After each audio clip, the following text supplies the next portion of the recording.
bom vê-los. Eu quero ler um pouquinho aqui, bem rapidinho, alguns versos que são os meus preferidos.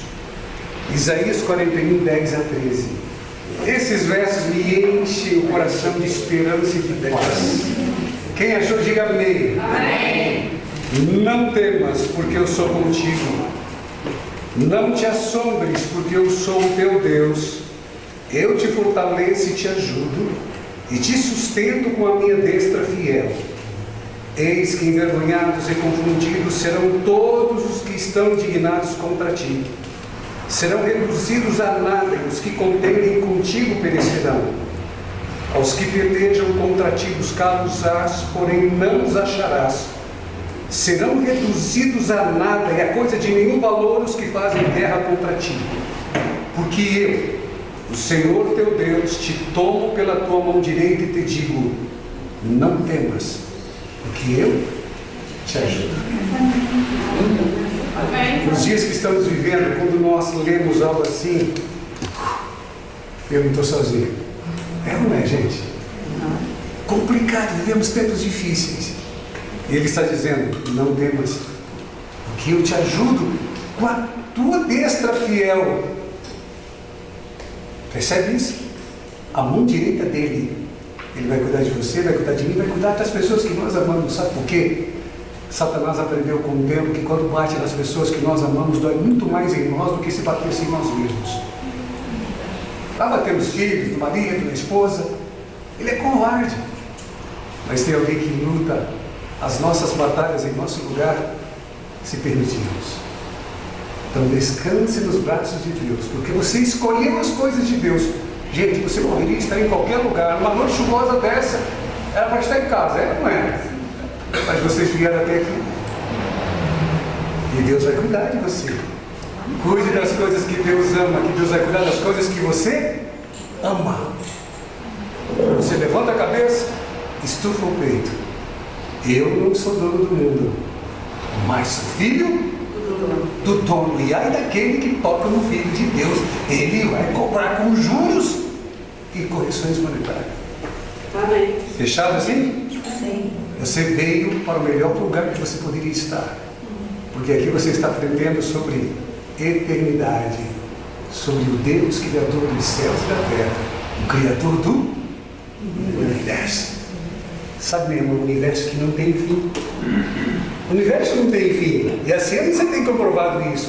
Porque se tivesse fim, o que teria depois? O universo não tem fim. Portanto, o seu Deus, o meu Deus, não tem fim. Ele mantém tudo e a todos. E era para falar só 1 minuto, eu já falei 5. Deus abençoe vocês. Amém. Vamos fechar os olhos e falar com Ele? Paizinho querido, queremos louvar o Teu nome por tudo que Tu és, louvar o Teu nome pelo amor incondicional, louvar o Teu nome porque o Senhor se preocupa com detalhes relacionados à nossa vida. Pai querido, aqui está um grupo especial, um grupo de homens e mulheres que reservaram esse tempo para crescer no conhecimento da Tua graça, crescer no conhecimento da Tua palavra, porque eles almejam estar em harmonia com a Sua vontade. Amém. Portanto, que o Teu Santo Espírito se faça presente aqui para tudo que for apresentado aqui, o Senhor possa colocar na mente de cada um, Pai, e ao mesmo tempo levá-los a entender qual é o seu objetivo para a vida deles, o que o Senhor espera deles. Queremos fazer a Tua vontade, Pai, queremos a Tua aceitação, e um dia nós queremos estar para sempre contigo. Nos abrace e nos aceite na pessoa de Cristo Jesus. Ilumina, por favor, a nossa mente neste momento, em nome de Jesus. Amém. Amém. Bom estudo para vocês. Obrigada. Fechado? Deus abençoe, tá? Boa noite a todos. Agradecemos ao pastor José Santos. Ele foi por muitos anos líder de uma geografia bem maior, atendendo toda a região sul do Brasil, inclusive na área da e família também, e agora está atendendo a igreja de Juvevê, aí com quase em torno de 800 membros, uma igreja muito grande, que tem feito um excelente trabalho, agradecemos a ele. Muito bem, vamos ao tema desta noite, um tema muito importante, vai falar sobre princípios de vida, um tema que eu creio ser bastante relevante para todos nós. Na terça-feira passada, falamos acerca da experiência do batismo. Lembram? Quem esteve aqui lembra, né? A experiência do batismo. E o batismo é um rito instituído pelo próprio Jesus para demarcar, definir quem quer andar com Ele, com Jesus, com Deus. Quem quer passar por uma nova experiência na vida. Porque as coisas de Deus são diferentes, as coisas de Deus são maravilhosas. E Deus, alguns pensam que a salvação será como a chuva, que cai para ricos e pobres, feios e bonitos, para todos igualmente. A chuva cai assim, Deus abençoa os justos e os ímpios. Mas Ele quer dar um lugarzinho especial lá no céu para cada um que aceita Ele, que quer andar com Ele, que quer ter uma experiência viva com Ele. E por isso, a Bíblia chama essa experiência, 1 Coríntios capítulo 5, verso 17, que quem está em Cristo é o quê? É uma nova criatura. As coisas antigas já passaram, diz a Bíblia. Se não passaram, precisa passar nossa vida, as coisas que não têm nada a ver com o céu, com as coisas de Deus. Por isso a Bíblia chama a pessoa que aceita Jesus de uma nova criatura. Outro texto, Efésios capítulo 2, se eu não me engano, verso 19, menciona que já não são mais peregrinos dessa terra, não são estrangeiros nessa terra, mas são o quê? Os que andam com Deus, que passam pela experiência do batismo, são concidadãos dos santos e da família de Deus. Maravilhoso isso, não é verdade? Maravilhoso. Então, nós vamos seguir aqui alguns princípios fundamentais, princípios básicos para aqueles que têm uma experiência mais assim, próxima, uma experiência viva com Deus. Querem ver os passos? Então vamos aqui para utilizar o nosso PowerPoint. O pastor Rafael vai mostrar aqui alguns pontos que já foram destacados e nós então já relembramos na aula anterior sobre o processo da salvação. Já também vimos sobre a questão do batismo, né? Já comentamos, um tema muito relevante, e hoje então vai ser acerca dos princípios da vida, os princípios cristãos. Então eu já citei esse texto, eu falei 1 Coríntios, se alguém anotou, pode corrigir por favor. É 2 Coríntios 5,17, tá bom? O texto que eu citei sobre a pessoa se torna nova criatura, é esse texto aí de 2 Coríntios. Vamos ver o próximo item. Então aqui está um ponto assim, importante que nós devemos dar. E aí a pergunta número 1 fala o quê? Que práticas frequentes contribuem para o crescimento espiritual do crente, o fortalecimento da fé e a firmeza da esperança? Primeiro texto, vamos juntos aí? João 5,39. Examinais o quê?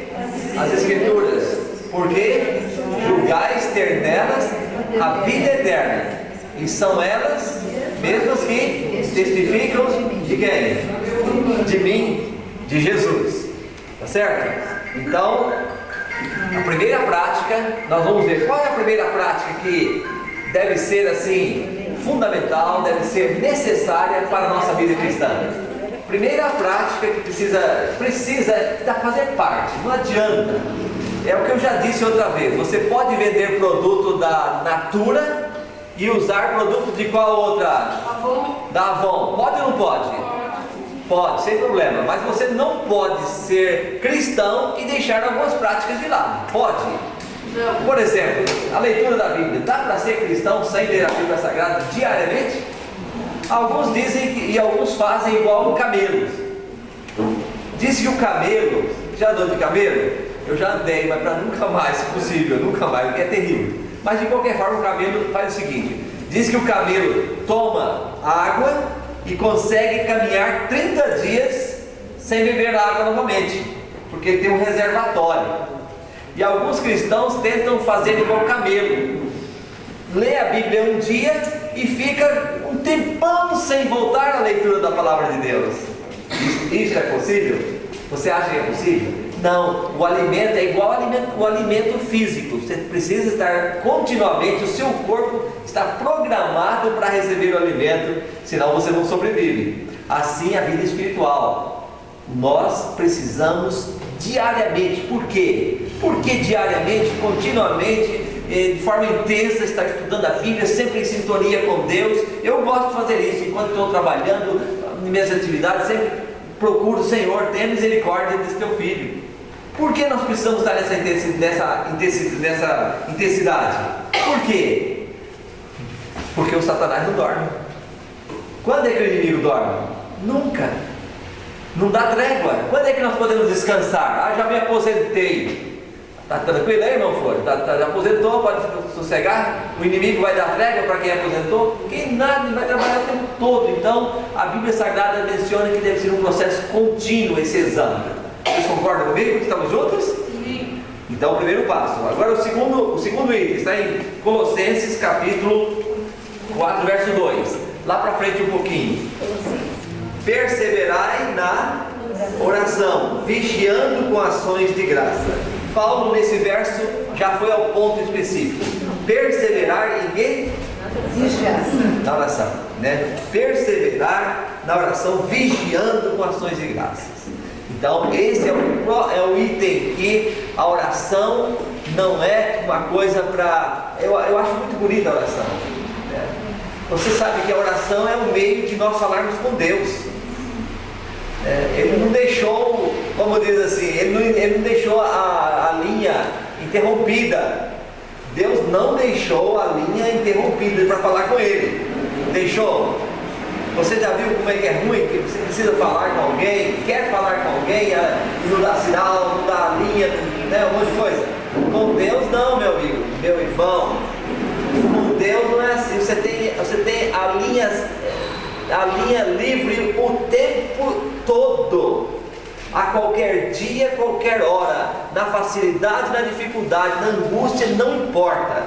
Eu estava no meu carro há uns anos atrás com 3 amigos em uma viagem, dirigindo tranquilo, uma tarde, às 4 horas da tarde. De repente estava chuvinha também, e o carro sai da estrada do nada, desliza em torno de 90 por hora. Eu só vi que o carro saiu da estrada, bateu, eu vi que ia bater, e bateu mesmo num poste, a lateral dele, que foi bateu no poste, e aí estava caindo num precipício aí, uns 10 metros mais ou menos de profundidade. E eu só, quando eu vi aquilo, eu só falei: Deus tenha misericórdia, segura, Senhor. E eu senti que o carro parece que foi agora só mais aliviado. Caiu, quebrou, teve os seus estragos e tal, mas ninguém se machucou. Ninguém se machucou.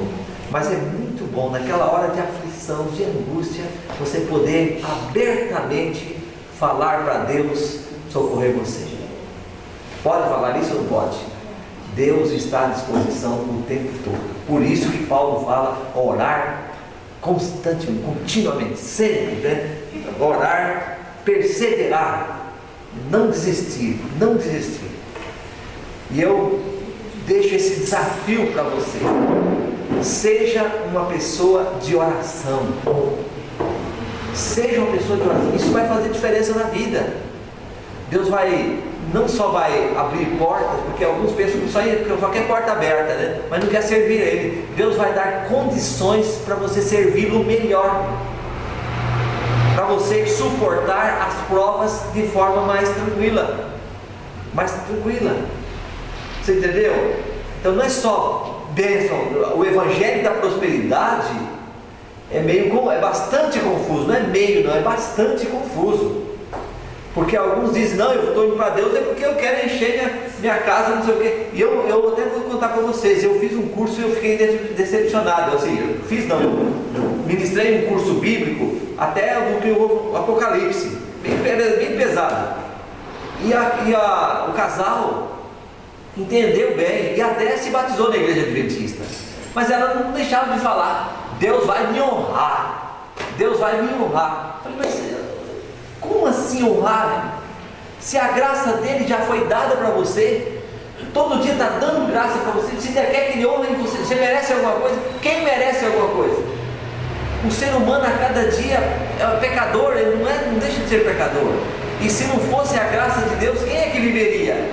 E agora falar que ele ainda vai honrar com mais coisas? Ele vai honrar sim, mas se não honrar, temos que fazer igual os jovens da fogueira, da fornalha de Daniel. Se Deus quiser, ele vai. Se não quiser, eu vou continuar sendo dele, eu não vou abrir mão. É assim que Deus quer gente na terra. E eu até falo, vamos imaginar a história do casamento. Não, vou ficar casado enquanto está favorecendo o meu lado, mas quando a dificuldade pega, cai fora. Isso aí não é amor, coisa nenhuma, isso é conversa fiada. Você concorda? Isso é conversa fiada. Então, Deus quer gente que não é de conversa fiada, não. Ele quer gente sincera do lado dele. Peraí, na dificuldade, ele está me amando. Olha Jó, olha a experiência de Jó. Na dificuldade, ele não abriu mão. Ele pode dizer assim: olha, Deus, eu não te entendo em tudo não, nem entendo o que eu estou passando, mas uma coisa eu quero, que o Senhor me ajude a eu não desistir do Senhor, estar sempre com o Senhor. Esta tem que ser a experiência viva de cada um de nós. Vocês concordam? A experiência viva, é assim que a Bíblia nos orienta. O outro passo, Hebreus capítulo 10, 25. Lembra bem, quando vocês acham, eu vou a pergunta. Não podemos deixar de lado a pergunta. Nós queremos responder o que com esse texto?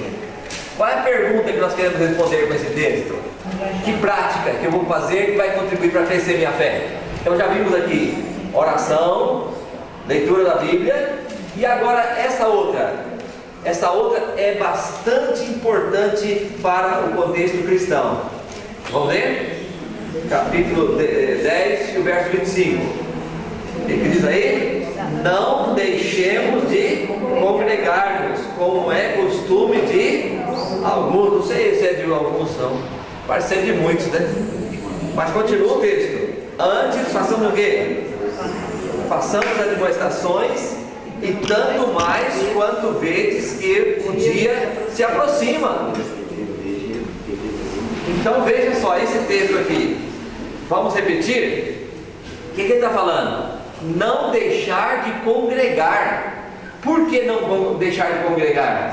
Vocês sabem, vocês logicamente estão cientes muito bem disso. Porque o congregar, o adorar, a adoração, ela envolve dois aspectos: vertical e horizontal. Eu duvido se você vai numa igreja com 600 membros, bem-vindo. Se você chegar numa igreja com 600, 1000 membros, 500 membros que seja, 100 membros, você vai prestar uma adoração assim verdadeira, sendo que ali naquele ambiente tem uma pessoa apenas que está com problema contigo. Você não vai falar para mim que você vai estar bem. Você vai ficar incomodado ali naquele grande evento, aquele grande culto, mas você não está bem com uma pessoa. Pode ser seu parente, seu cônjuge, seu amigo, não importa, que era amigo, né, seu ex-amigo, pode ser quem for, mas se você não estiver bem, você não vai adorar de forma conveniente. Por isso que a Bíblia até fala que se você tem problema com alguém, vai resolver primeiro, depois vem para Deus. Depois vem para pedir a bênção de Deus. Você está entendendo? Pede a bênção de Deus. Ah, mas o problema não é comigo, o problema é com o fulano, ele que fez mal para mim. Não, mas a Bíblia fala que se o seu irmão pecar contra você, vai a ele. É você mesmo que é o certo, vai a ele. E depois então fala assim: não deixeis de congregar, como é costume de alguns. Nessa pandemia, alguns preferiram não mais congregar, e muitos também voltaram a congregar. Agora, como eu estou congregando? Eu estou congregando? E olha, também eu quero mencionar para vocês, não é qualquer caminho que chega no céu, não. Alguns falam que qualquer caminho chega a Roma. Também não chega. Não é qualquer caminho que chega no céu. tem um caminho que tem que ser trilhado. A Bíblia nos dá o mapa, a Bíblia nos dá a direção. Nós vimos aqui até agora, já estamos chegando no final, e vocês já em breve serão diplomados aí, né, com a palavra de Deus, já tem familiarizado muito mais. Aqui está o ponto, a Bíblia não é qualquer coisa que serve para Deus. Se Ele fala que é isto, é isto. Ah, mas não é isso, não é isso. Hoje, eu até estava falando com o nosso irmão ali, que nós estamos numa era do descartável. O Brasil já passou por várias eras, né? Brasil colonial, Brasil industrial, né? Aí veio a era da internet, e veio a era dos descartáveis, né? Olha só, teve um tempo que as senhoras, principalmente, que usavam muito, fazia café no passado, usavam um coador aí quase que a vida inteira, né? Tanto tempo. Hoje não, hoje pega lá um coador e descarta e joga no lixo. Parece que tem muita coisa descartável jogando no lixo, tudo. Fralda das crianças, tudo era antigamente lavado, né? Hoje já está tudo descartável. Tem muita facilidade no descartável, mas é que muitos estão também descartando outras coisas que não pode. Você concorda? Descarta a religião, descarta casamento. Tem muito disso. É a era do descartável, não é? Mas a Bíblia não é assim. A Bíblia não é assim. A Bíblia tem um parâmetro, né? Se está quase tudo certo, eu tenho que ir no tudo certo, não quase. Ah, mas eu não sei. Bom, dentro do meu conhecimento, eu não quero chegar ao ponto assim de Deus falar assim: mas você sabia, você não sabia? Por que você não praticou? Agora, se eu não sabia, então Deus vai julgar dentro da caixopinha, né? Dentro do meu chip, né? O que eu soube. Aí alguns falam: então eu não vou saber muito, porque eu não vou ser responsável por isso. Aí você vai pecar por omissão, né? Você correu da verdade. Por que vamos correr da verdade? Vamos aceitar a verdade e deixar ela transformar a nossa vida. Ou não é assim? A Bíblia nos orienta assim. Aí Paulo fala: tanto mais quanto vede que vai aproximando o quê? Aquele dia. Que dia é esse? Volta de Jesus. O dia do juízo, o dia da volta de Jesus. Se Paulo já falou isso no ano 62, 63, que ele escreveu o livro de Hebreus, depois de Cristo, imagina agora 2000 anos depois. 2000 anos depois que ele escreveu, quase 2000 anos, cerca disso aí, né? Tanto mais quando vê que vai aproximando o dia, a volta de Jesus está aí. Está aí, todo mundo está falando, a ciência está mostrando, tudo vai pelo caminho. Agora, onde eu estou nesse programa, né? Então eu estou usando essa prática congregar, e eu faço um desafio. Cada um deveria já orar a Deus: Senhor, eu preciso colocar esse item aqui como prioridade na minha vida. Eu vou confessar para vocês, eu tenho muitos e muitos limites, e Deus sabe o que eu estou falando, e eu estava acostumado antes da pandemia de estar na igreja, em todas as reuniões, promovendo reuniões e tal, e cultos, pregando num lugar, pregando no outro. Era o meu trabalho, mas eu sempre dizia: além do meu trabalho, eu estou fazendo isso porque um dia eu aceitei Jesus, não é por minha profissão. E aí, depois que veio a pandemia, eu tomei a decisão com a minha esposa: dentro do possível, vamos fazer todo o esforço, horário de culto, vamos estar cultuando. Vamos na igreja, é sábado, aí sábado tem culto, domingo à noite tem culto, quarta-feira à noite tem culto, e é muito agradável a gente receber a mensagem, a oração, buscar a Deus. Ah, mas talvez a mensagem lá não vai valer muito a pena. É um coitadinho que está pregando, gente. O que eu faço? Vou ou não vou? O exemplo de uma senhora cega ensina muito. Um dia ela estava indo para a igreja levando a Bíblia na mão. E aí perguntaram para ela: a senhora não sabe ler, por que a senhora está levando Bíblia? Ela disse: para que as pessoas saibam de que lado eu estou. Nosso testemunho, de que lado eu estou, pela maneira de viver, pela maneira até de carregar a Bíblia. Eu achei interessante. Então você indo à igreja, você está dando algum exemplo. Eu até conversei com alguém recentemente. Muitos estão preferindo o conforto de dentro de casa para adorar, através da mídia, e é muito bom, tem muitos valores. Porém, ali é muito fácil de ter pontos de distração. Tem ou não tem? Você vai fazer uma coisa na cozinha, vai comer, desvia o foco da adoração, que é o essencial, né? Então, por isso, eu acho que é válido a gente pensar: estou sendo um adorador conforme Deus quer?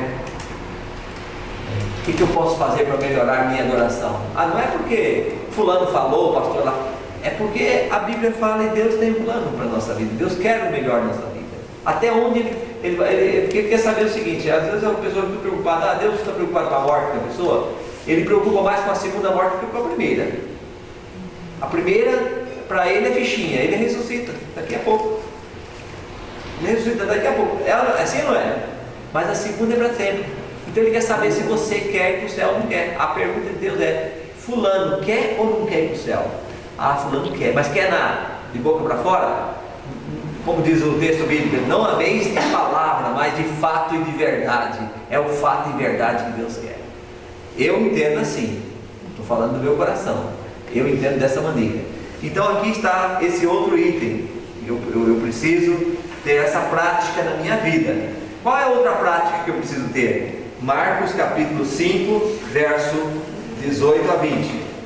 Na minha tradução diz assim: ao entrar Jesus no barco, suplicava-lhe o que fora endemoniado que o deixasse estar com ele.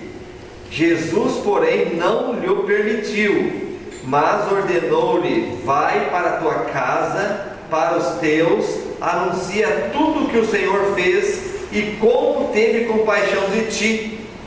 Então ele foi e começou a propagar em Decápolis tudo o que Jesus lhe fizera, e todos se admiraram. Você conhece o contexto desse texto aqui? Sim. Qual é o contexto? Conhece, né? Só vou dar uma rápida para falar aqui. Olha só, Jesus saiu com seus discípulos para uma região que nenhum professor levava os alunos. Para onde é que ele foi? Para o cemitério. Chegou lá no cemitério, tinha lá um endemoniado que amarrava ele de todo lado e ele não conseguia escapar. Toda a comunidade tinha medo dele. E agora Jesus vai e transforma aquele endemoniado. Jesus cura o endemoniado, expulsa o demônio.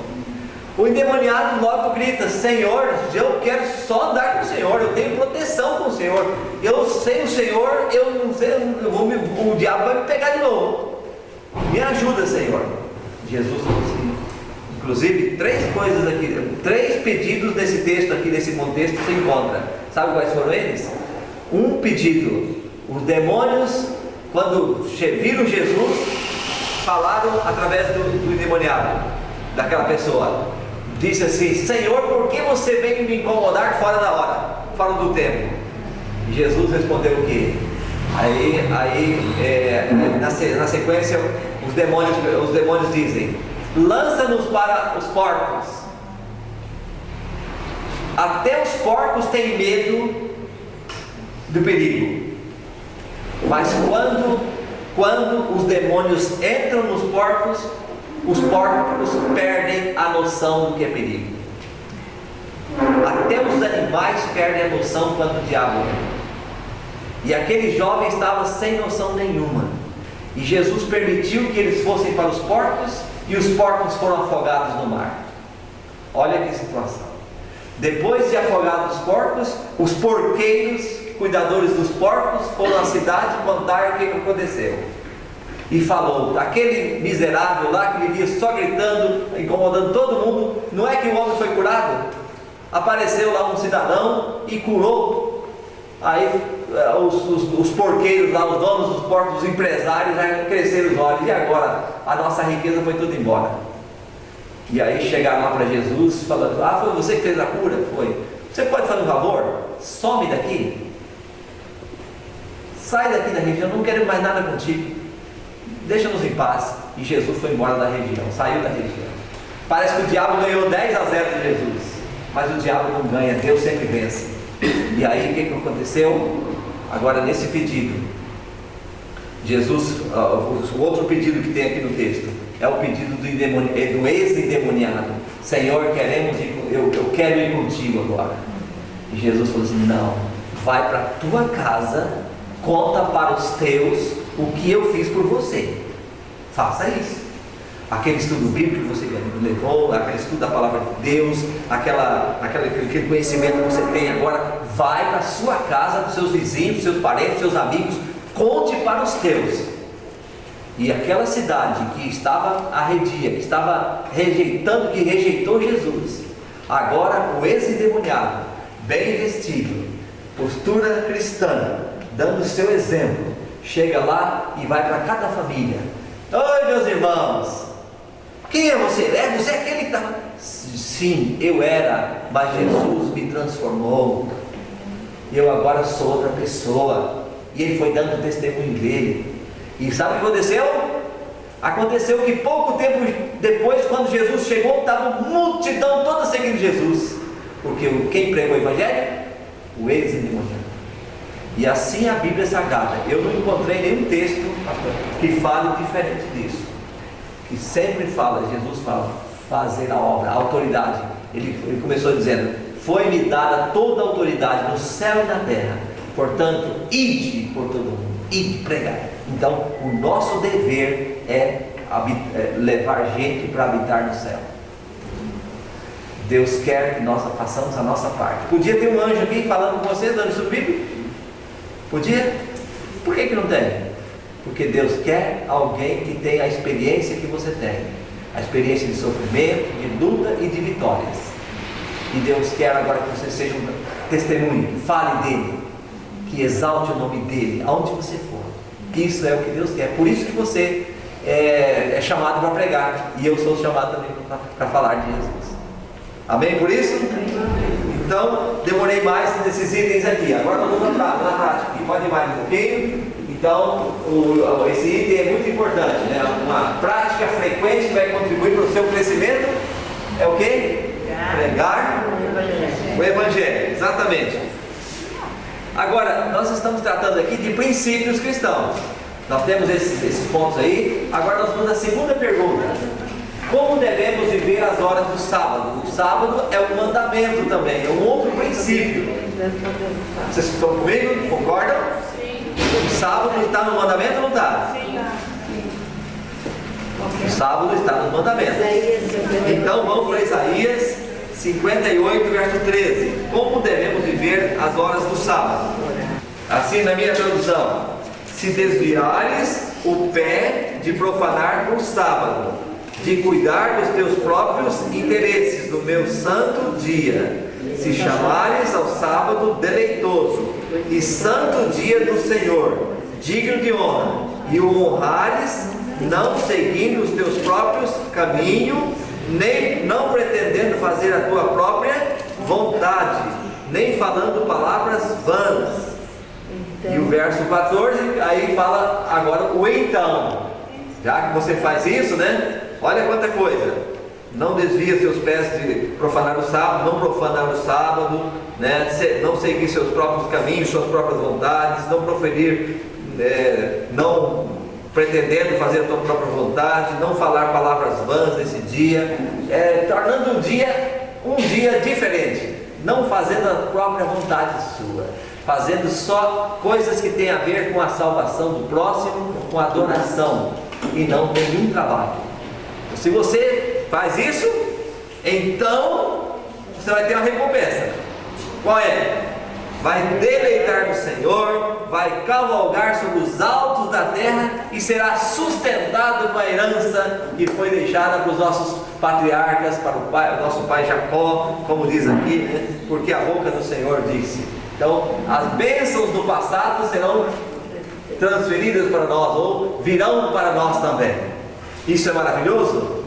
Isso é maravilhoso. Agora, guardar o sábado, devolver o dízimo, requer fé.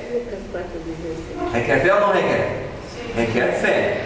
requer decisão. Você precisa lá com seus botões falar com Deus. Eu, inclusive, recentemente recebi oh, Deus é maravilhoso. Eu recebi uma notícia assim que me alegrou demais. Numa casa tinha 3 jovens casadas, a mãe se batizou e o pai, o seu Olindo, não tomava decisão. Aí um dia sentaram na sala todos para estudar e jogar pergunta para o meu lado. E quando você pede a Deus, Deus vai dando respostas. E então nós fomos conversando, e aí eu falei, por que você não aceita Jesus logo e toma a sua decisão? Ah, mas o meu marido vai ficar chateado, não sei o quê. Você conversa com Deus sobre isso aí. Deus não pode resolver seu problema? Não sou eu não, Deus vai resolver. Ah, tá. Aí a outra falou alguma coisa, e aí, então a primeira, que parecia ser a mais irredutível, ela tomou a decisão e se batizou ainda nos meus dias lá, em 2019. Graças a Deus. E agora a outra tomou a decisão também, a família, e a terceira também já está pensando em se batizar. Então é maravilhoso ver pessoas assim que tomam a sua decisão. E não é que o esposo daquela que tomou a decisão, eu fui lá fazer a ficha e falei com ele. Ele falou assim, não, ela quer seguir, que ela siga. Eu acho interessante levar a filha para a igreja, né? Tinha uma filhinha pequena, levar o filho. Amém. Deus vai dando o que? A bênção quando você pisa no mar. Quando você pisa no mar. Não pensa que, de qualquer maneira, você tomou a decisão um dia, você teve que fazer a renúncia. Mas importa obedecer a quem? A Deus, como está na Bíblia. Então a guarda do sábado, alguns dizem, mas pastor, guardar o mandamento não salva ninguém. Eu também concordo que não salva, mas demonstra quem foi salvo. Você vai ser salvo de que maneira? Obra ou fé? Ou graça? Pela graça. Graça. E vai ser julgado de que maneira? Pelas obras. Ué, então precisa de obra. Cada um será julgado segundo suas obras. Apocalipse capítulo 21, capítulo 20, verso 12. Então, aqui está a obra. Precisa entrar em ação, precisa ou não precisa? E aí vem a guarda do sábado, que a Bíblia pede. A guarda do santo sábado é um item, o batismo é um outro item, e nós vamos ver mais algumas coisas. Então, essa aqui é a pergunta: como devemos viver as horas do sábado? O adventista procura não, porque alguns falam, mas Jesus trabalhou dia e noite, mas Jesus curou no sábado. Jesus curou no sábado? Jesus curou. Agora eu pergunto, você vê na Bíblia alguma coisa que Jesus realizou como o trabalho semanal? Assim, vamos imaginar, vamos aqui de outra forma fazer a pergunta. Na criação do mundo, Deus não interrompeu no 7º dia suas atividades? Sim. Sim ou não? Sim. Sim, interrompeu. Obra de criação. Agora, obra de redenção, Deus nunca interrompe. De redenção. Então, para nós, Deus pede que nós façamos no sábado a obra de redenção, salvar pessoas, salvar o ser humano. E o que o adventista ensina? No sábado ele faz atividade, ele não está parado de tudo, ele não para. O sábado não é dia só de descansar, é descansar, santificar e ser abençoado e abençoar outros. Concorda? Então no sábado nós fazemos obras para nossa edificação espiritual, e essa obra pode ser adoração, pregação do Evangelho, ajudar o necessitado e assim por diante. Agora também você não vai dizer assim, mas eu estou ajudando onde eu estou no sábado, então está tudo bem. Espera aí, e a adoração onde fica? Nós podemos fazer a obra do Senhor e não ser do Senhor. Nós precisamos ter íntima comunhão com Ele, adoração, temos que adorar. Então você pode tirar o seu horário de adoração em conjunto com os seus irmãos, e depois você pode fazer o quê? Você pode servir o próximo, estudar a Bíblia com alguém e assim por diante no Santo Sábado. Até aqui tudo bem? Vamos para frente? Próximo item, como devem os membros da igreja se portar em relação aos seus irmãos? Olha aqui, esses textos vão dizer o quê? Se você colocar aqui verdadeiro ou falso na primeira aqui, falar a verdade.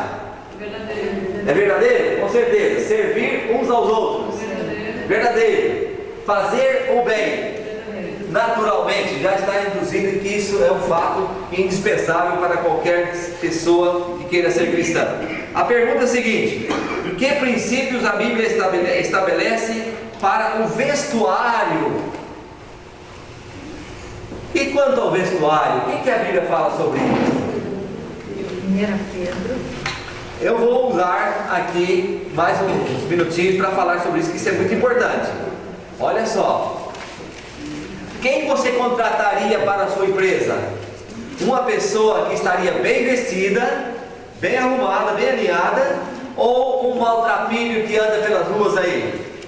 Pode ser até uma boa pessoa, mas só pela maneira do sujeito se vestir, você já vai ter uma ideia de quem ele é. Concorda comigo? Vocês estão me acompanhando?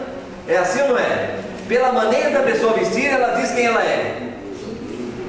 Estava passando pela rua, numa cidade, uma jovem com uma roupa bem assim, indecente, vou utilizar esse termo. E sabe o que aconteceu? O mal encarado começou a perseguir a madame. E ela saiu e se escondeu dentro de uma loja. E quando ela se escondeu, aí ela demorou um tempinho e saiu. Quando saiu, lá fora estava ele de novo. Aí ela olhou seriamente para ele e disse: eu não sou quem você está pensando. E ele então disse: mas a sua roupa está me dizendo quem você é. Foi a resposta. A roupa diz quem nós somos. Diz ou não diz?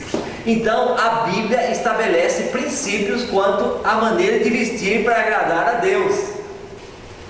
E a igreja recomenda que você não pergunte assim: quão distante eu posso viver e ainda estar satisfazendo a Deus?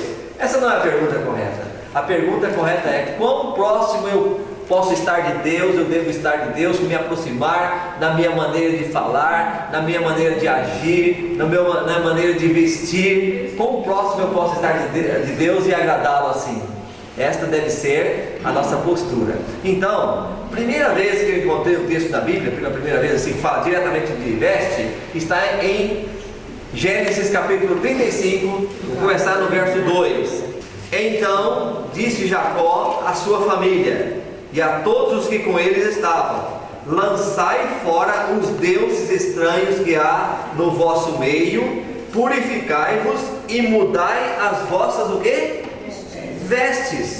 Vestidos. Acho que alguma tradução diz vossos vestidos, né? Então é a recomendação que Deus faz aqui para Jacó. Agora, em que contexto é isso? Foi feito isto? É que Deus mandou Jacó ir para a região de Betel, para uma outra região, e lá oferecer sacrifício ao Senhor. E aí Deus falou assim: olha, vocês vão para lá. E aí foi dada a recomendação: tira os ídolos, que quem tem ídolo tira fora, que não me agrada, e mudai a vestimenta, porque ia ter um encontro com Deus, ia viver agora mais perto de Deus. O povo estava fazendo um concerto com ele, e nesse concerto envolvia também uma roupa que é adequada, que Deus agrada. Esse é o primeiro momento que eu encontrei aqui falando desse tema. Segundo momento, no livro de Êxodo 30, capítulo 33, eu vou ler o verso 4 e depois nós vamos contextualizar. Então diz assim: ouvindo o povo estas más notícias, pôs-se a prantear, e nenhum deles vestiu seus atavios, porquanto o Senhor tinha dito a Moisés: diz aos filhos de Israel: és povo de dura cerviz, se por um momento eu subir no meio de ti, te consumirei. Tira pois de ti os atavios, para que eu saiba o que hei de fazer. Então os filhos de Israel tiraram de si os seus atavios, desde o monte Horebe em diante. O que esse texto fala? Esse texto fala que Deus disse para o povo: vocês podem ir embora, sigam a estrada de vocês, o rumo de vocês. Eu não vou no meio de vocês, porque se eu for, vocês serão consumidos. E o povo não gostou da má notícia. Isso foi uma má notícia para eles. E então, aí a recomendação foi: vocês querem que eu vá com vocês? Estou citando em minhas palavras. Então, tirem os brincos, atavios, quer dizer, todos os adereços, né? E os itens, pulseira, tudo aquilo que as pessoas estavam usando, tira tudo, porque aí eu vou com vocês. Caso contrário, eu não vou. Senão vocês serão consumidos. Eu não quero isso no meio, comigo. Eu não quero isso. Então, todas as joias, o povo teve que tirar. Ou eles tirariam, ou não teriam a presença de Deus com eles. Eram duas coisas assim, bem claras. Deus não tem meio termo. Ou é, ou não é. Acabou. Vocês estão entendendo? Assim aconteceu ali com o povo de Israel. Tirem os atavios, tirem todos os adereços de ouro, etc. Então, com base nesses textos aqui que nós apresentamos, e mais aqueles lá, que aqueles lá já estão no Novo Testamento, a Igreja Adventista forma uma doutrina sobre o tema. Uma doutrina chamada modéstia cristã. Modéstia cristã. Então, por que você, assim, a igreja tem orientado para que o adventista, para ser batizado, que quer seguir o caminho da igreja, que a igreja ensina, não usa joias, recomenda não se usar pinturas, estão entendendo? E recomenda a vestir uma veste decente, que ali apresenta um cristão, uma pessoa cristã, apresenta claramente para o mundo. Há exceção a essa regra? Há exceção. A igreja tem algumas medidas. Por exemplo, se a pessoa usa certos trajes, né, certos comportamentos, certas palavras, né, e certas, vamos dizer assim, os adereços, a igreja não põe para atividades para exercer atividades lá na frente. A igreja às vezes faz a orientação inicial, fala: ó, o caminho é esse. Ah, mas pastor, aí tem um detalhe então.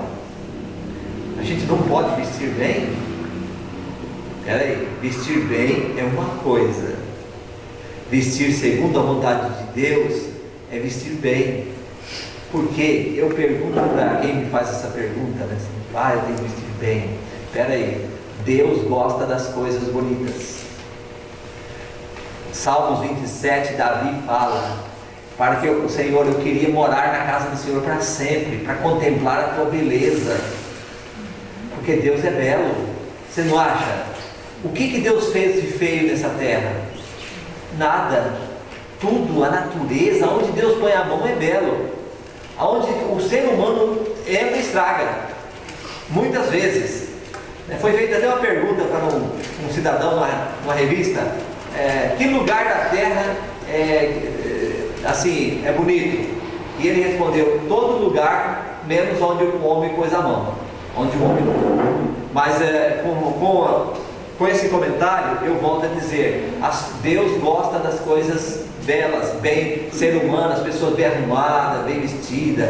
Eu, inclusive, vou contar para vocês, eu estava num setor público com uma senhora que trabalhava naquele setor, e nós fomos falar com o chefe dela. E quando chegamos a falar com o chefe dela, ele falou assim: eu vou atender esse pedido, mas você teria condições de dar uma trabalhada no seu cabelo? A pessoa estava ali não bem tratada para o ambiente que ela estava ali. E logicamente, hoje nós estamos no tempo das fotografias, dos designs, né, as coisas interessantes, bonitas, postando tudo o melhor, e apresenta também as coisas de Deus, são boas, são bonitas. Agora, tem itens que Deus fala que não fazer isso.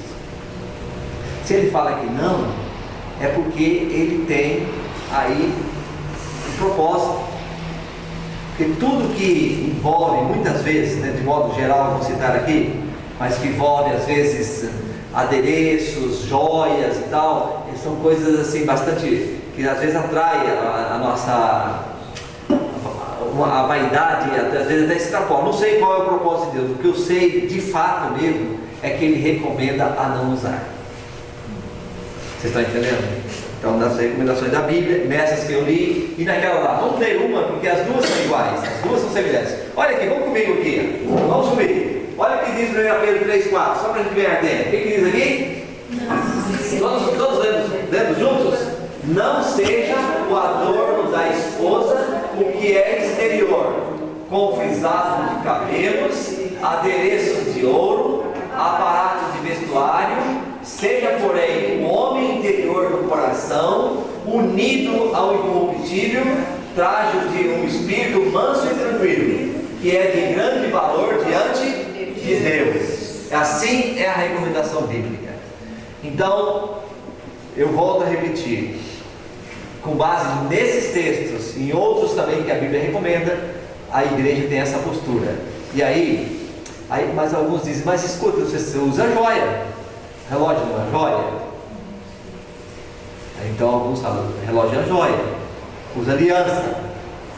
Eu perdi minha aliança recentemente, estou até sem ainda, mas usa aliança. Então a Bíblia e a recomendação da igreja é que as joias ornamentais, elas são utilizadas, inclusive os sacerdotes no Antigo Testamento utilizavam, quando iam fazer as práticas das cerimônias, eles utilizavam joias. Tinha joias também, que no peitoral tinha a pedra chamada Urim e a outra Tumim, e até Deus falava através daquelas pedras, aceitando ou rejeitando. Uma brilhava quando Deus aceitava, a outra brilhava quando Deus rejeitava, estava rejeitando algumas ações do povo, entendeu? Então as joias ornamentais e as joias, aliás, funcionais, que se chama, que são essas que têm objetivos, e as outras ornamentais não têm se usado. Até aqui tudo bem? Perguntas? Vamos para frente, o próximo item. Qual é a atitude do cristão agora para com o casamento? E o casamento? A Bíblia fala alguma coisa? Vamos para Hebreus capítulo 13, verso 4. Na minha tradução diz assim: digno de honra entre todos seja o matrimônio, bem como o leito sem mácula, porque Deus julgará os impuros e os adúlteros. O casamento é digno de quê? De honra. Venerado seja o casamento. Mas nós vivemos num tempo de casa e descasa tremendo. E qual é a posição da igreja no contexto bíblico? O que a igreja recomenda e tem praticado? Estou falando da igreja porque vocês vão conhecer os princípios que a igreja segue. Aí quem está comigo tem mais tempo aí, tem a líder, o pastor Rafael, o Flor, pode me ajudar. Mas vamos aqui a alguns pontos. A Bíblia tem outros textos também, tem Mateus 19, menciona que não deve haver separação, não deve haver divórcio. O divórcio surgiu, não foi na criação do mundo, foi aonde? Foi a partir de Moisés, e aí dava-se carta de divórcios. E em que circunstância? Então seria quando houvesse adultério, a outra parte fica livre para divorciar e contrair um novo casamento, sem ter nenhuma punição, sem nenhuma medida disciplinar. Isso é normal. Então a parte inocente, chamada inocente, né, porque nós não analisamos intenções, analisamos o fato. Houve adultério e ali foi comprovado, então aquela parte é disciplinada, é removida da igreja, e a outra parte, se quiser continuar, perdoar, pode dar esse passo. Se não fizer isso, ela pode contrair um novo casamento e segue normal dentro do princípio bíblico, tá certo? Jovens solteiros, a Bíblia recomenda, aí já entra em 1 Coríntios, Paulo orienta a que não deve praticar a fornicação, deve ser a pessoa pura até o casamento. Caso o jovem comete esse pecado de fornicação, então ele, se não casar com a pessoa, ele é removido da igreja.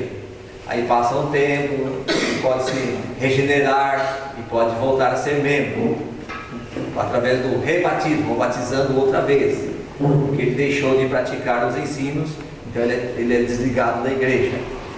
E aí então, se ele casa com aquela pessoa, ele recebe uma disciplina mais leve, menos tempo, e ele corrige, casa. A igreja não faz o casamento, alguns até falam, eu não sabia disso, mas nós sempre orientamos, a igreja não faz casamento de pessoas que já vivem juntas. Casar quer dizer ligar. Então a igreja casa pessoas que não viviam juntas, eram pessoas que estavam separadas, namoraram, deram passo, casaram. Então, se elas são membros da igreja, aí a igreja então realiza o casamento da pessoa, tá certo? E com muito prazer, a igreja valoriza muito o casamento. A instituição do casamento é tido como sagrado. Agora, tem esses passos. Se a pessoa que cometeu o pecado do adultério, então ela separou, e aí ela quer vir para a igreja, ela só poderá, pode vir para a igreja, mas só poderá casar novamente se a parte inocente casou, adulterou ou morreu. Aí a parte inocente, ou a parte que era chamada culpada, ela está livre, mediante essas três condições. Tem que casar, está casada, aquela parte que chamava inocente, né? Casar, adulterar ou morrer.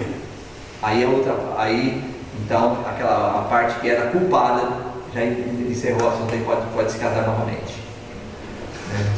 Então essa é um ensino, né, que Jesus mesmo disse, a não ser que haja, né, adultério, que a outra parte pode casar, que aí no caso a parte fica livre do casamento, né? Então a gente tem até orientado as pessoas que é quem casa sem pensar, pensando pode se arrepender, né? Então o casamento é uma instituição sagrada. E antes disso, o que está acontecendo nos nossos dias? Os jovens, muitas vezes as pessoas que querem casar já casam sem pensar, e com pouco tempo vai descobrir os defeitos, e aí descobrir o defeito vai querer abandonar.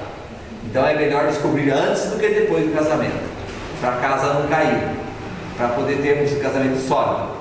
E outra coisa que eu digo, no casamento,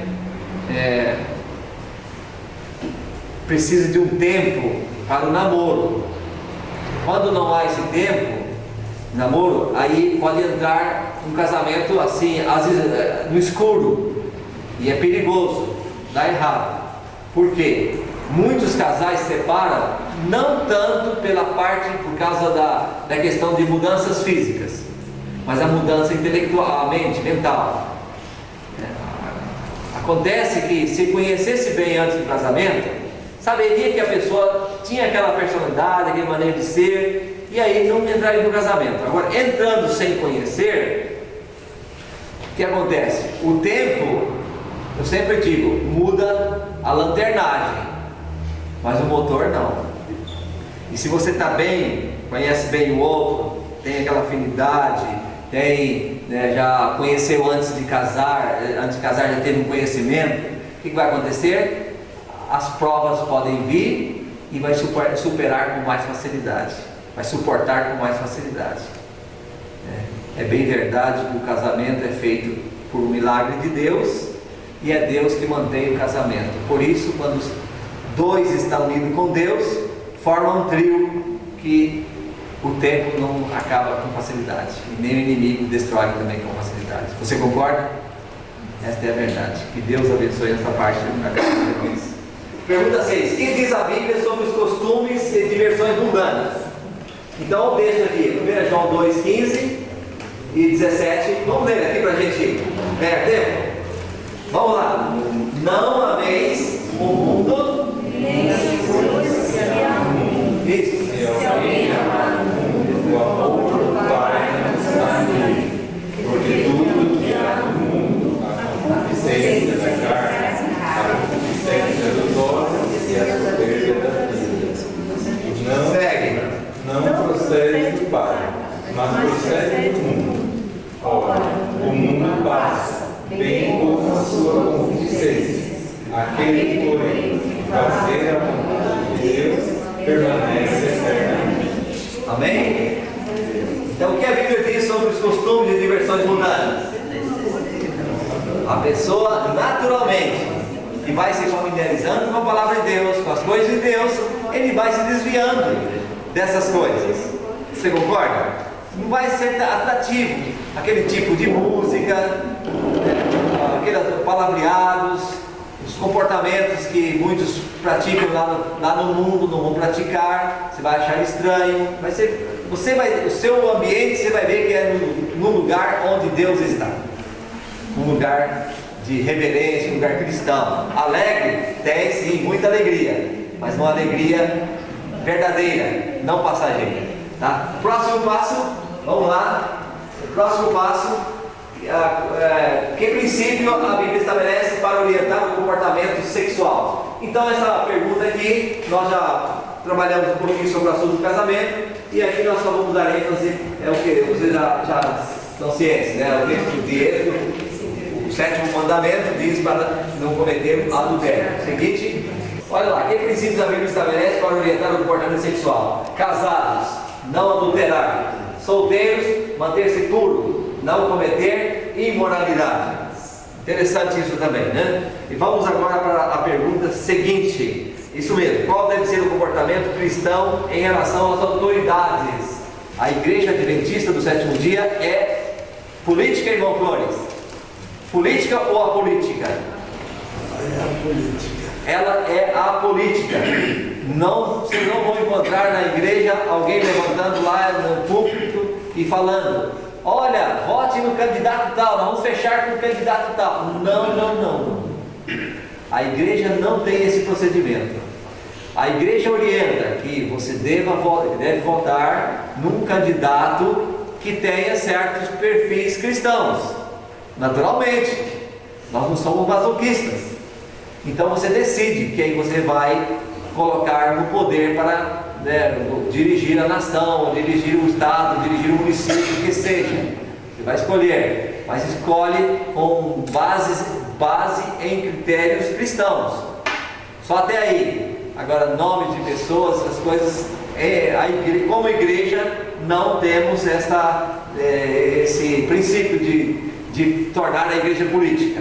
E a Bíblia também recomenda. O que a Bíblia recomenda sobre esse assunto? Romanos 13:1-4. Leia aqui, vocês aí, leia com o pastor Rafael.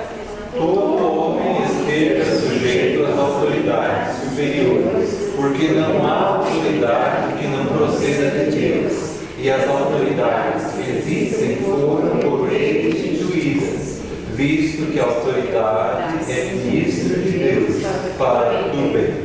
Entretanto, se fizeres o mal, teme, porque não é sem motivo que ela traz a espada, pois é ministro de Deus, vingador para castigar o que pratica o mal. Perfeitamente. Agora vamos dar a resposta disso aí? Olha só a resposta. Pode seguir mais aí um pouquinho. Aí, qual deve ser então o comportamento? Respeito. Esta é a orientação que a igreja faz, tá bem? E finalmente, então, acho que, se eu não me engano, nós estamos agora na pergunta número 9. Que cerimônias foram instituídas por Jesus para os cristãos? E o que elas significam? Então vamos aí, primeiro passo, vamos falar da Santa Ceia. Quem instituiu a Santa Ceia? Jesus Cristo. O que é a Santa Ceia? A Santa Ceia, eu tenho dito, é um olhar para trás que inspira a olhar para frente e nos guia com segurança na experiência presente. A Santa Ceia é um olhar para a cruz lá atrás, que Cristo morreu nela. E quando você se fixa no que Cristo fez por você na cruz, o que inspira você a fazer?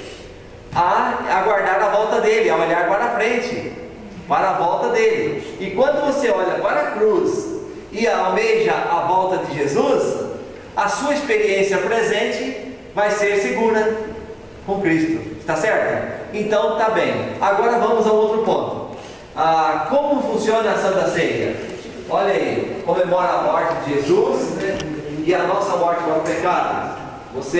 Agora tem o lava-pés. Antes de praticar a cerimônia da ceia, a igreja tem ali o princípio de passar por lava-pés.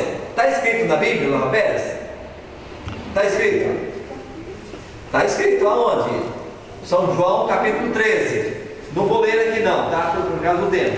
Mas São João 13 fala do lava-pés, que Jesus lavou os pés dos discípulos. E Pedro rejeitou que lavasse seus pés. E Jesus disse: tudo bem, Pedro, se você não quiser, fique à vontade, mas se não lavar os pés, não tem parte comigo. E aí Pedro falou: Senhor, então faz o seguinte, não lava os pés, me dá um banho de uma vez.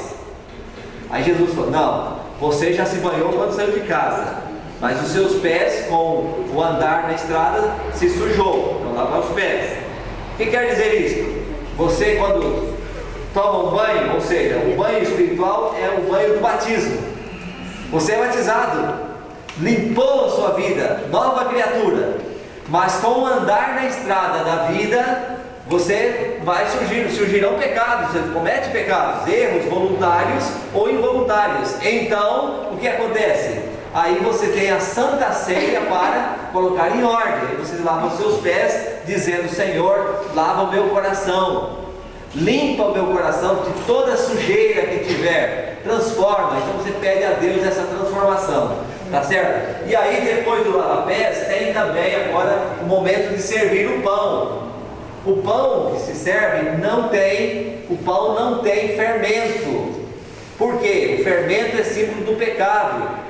E lá no Antigo Testamento, na mesa do santuário, tinha uma mesa com 12 pães da proposição, que representava Jesus, o pão da vida. E naqueles pães não tinha fermento também, por ser símbolo do pecado. E aí vem então o pão representando o corpo de Jesus, que foi sacrificado por nós. Agora, quanto ao vinho, o vinho simboliza o quê?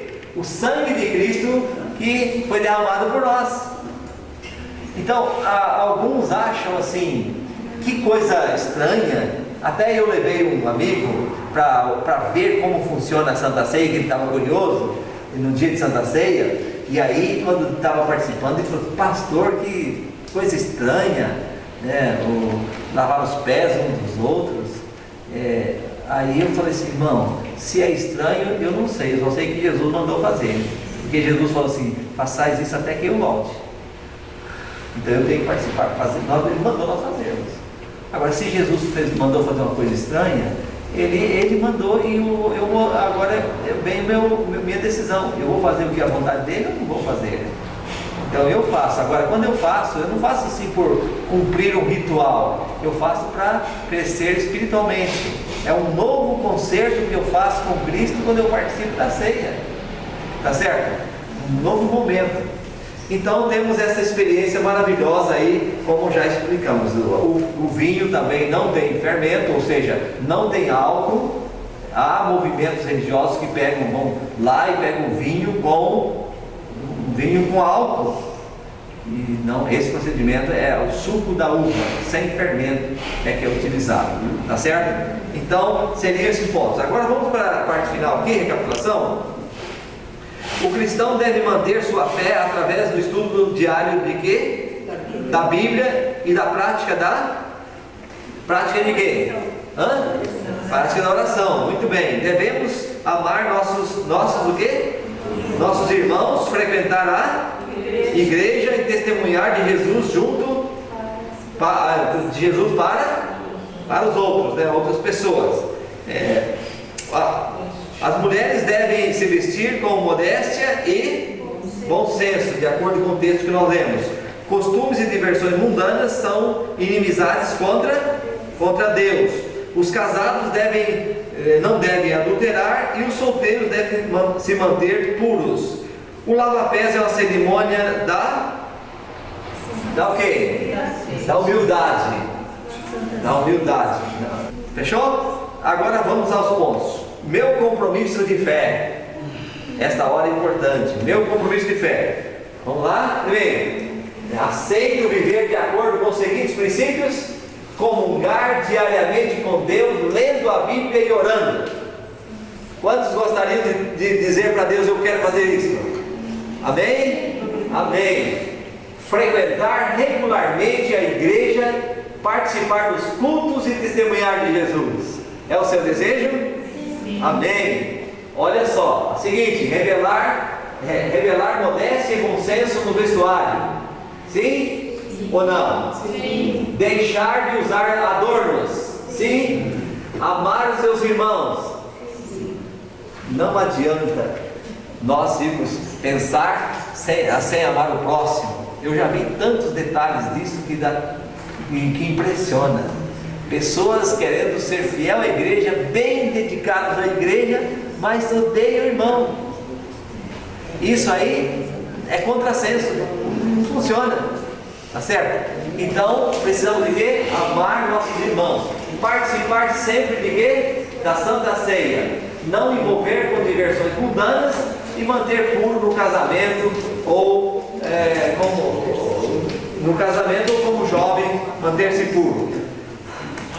Amém? Amém? Terminamos.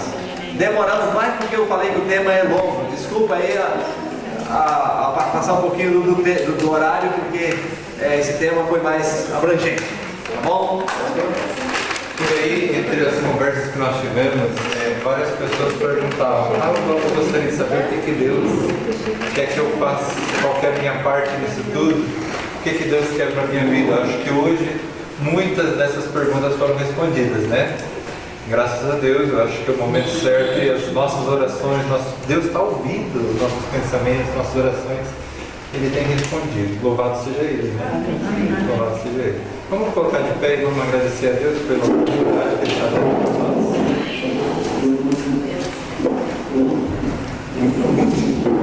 Santo Deus, obrigado, Senhor, porque Tu não nos deixaste em trevas nesse mundo para viver a deriva, sem um destino, sem um caminho, sem guia, Senhor. Obrigado, Senhor, porque nós temos a Tua palavra, que claramente nos mostra o que devemos fazer, o que devemos deixar, o que devemos abandonar e no que também devemos melhorar, e as coisas também que devemos evitar.